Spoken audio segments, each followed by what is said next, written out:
¿Cómo estás? Bienvenidos a esta nueva sección. En esta sección empezaremos a conocer más sobre la tecnología informática.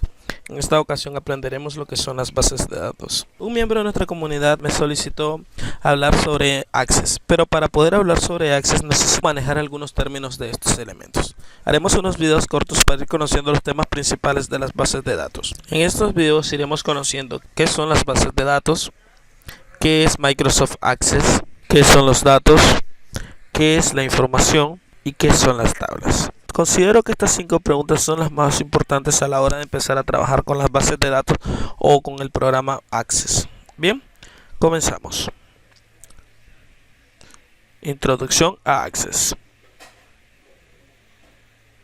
¿Qué son las bases de datos? Muchas veces hemos escuchado este término e incluso muchas veces nosotros hemos trabajado en bases de datos. En algunos de los videos anteriores tú has podido empezar a trabajar con Excel o incluso tú ya trabajas en Excel o puedes ser un experto en Excel. Pero tal vez a pesar de ser tan bueno en Excel, ¿no sabías que Excel es una base de datos? Sí, es una base de datos. ¿Por qué? Porque te permite recopilar información. Es decir, te permite almacenar información de tus ventas, información de tus compras, información de cualquier cosa. Una base de datos no es más que la recopilación de datos, valga la redundancia, de un tema específico, es decir, enfocado en un determinado punto. Es decir, tú puedes convertirlo en información. Luego veremos cuál es la diferencia entre datos e información o si no existe ninguna diferencia. ¿Qué nos indica esto? Simple. Nos indica que en una base de datos nosotros podemos solicitar determinados valores. De ahí viene lo que decíamos, un tema específico.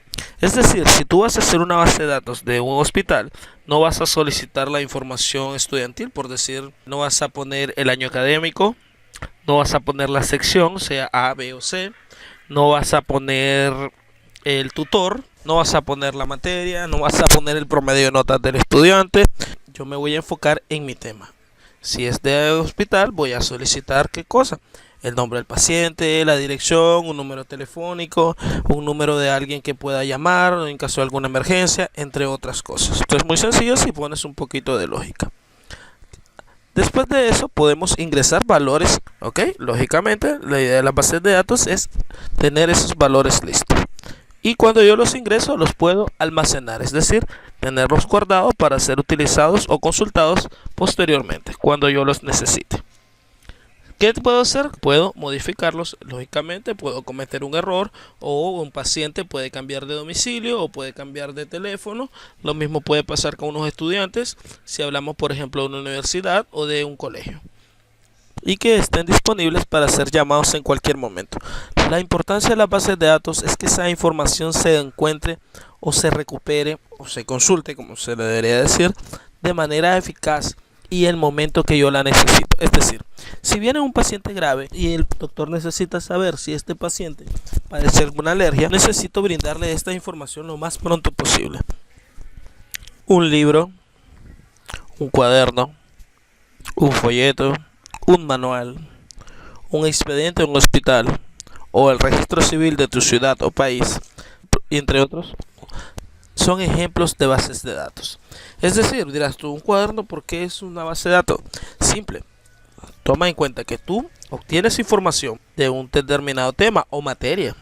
Por ejemplo, tú tienes un cuaderno para idioma, uno para matemáticas, uno para historia, uno para química, para biología o cualquier otro tema que tú recibes. Un libro, lógicamente, ya es básicamente un cuaderno, solo que ya está lleno. Igual, un libro de ciencias no contiene información de un libro de historia. Claro que puede tener XY tema referente al mismo. Cada libro se enfoca en su tema específico. Un folleto es lo mismo. Un manual, por ejemplo, compras un vehículo, pueden dar su manual y el manual de un vehículo o el manual de uso de una cocina, de una refrigeradora o de una lavadora. Bien, el expediente de un hospital es un ejemplo bastante claro, donde yo voy guardando, donde vamos guardando nosotros la información del paciente, de los pacientes, de los doctores, entre otras cosas. El registro civil, bueno, tú sabes que es donde se almacena la información prácticamente de todas las personas en el país. Estos son algunos simples ejemplos de bases de datos.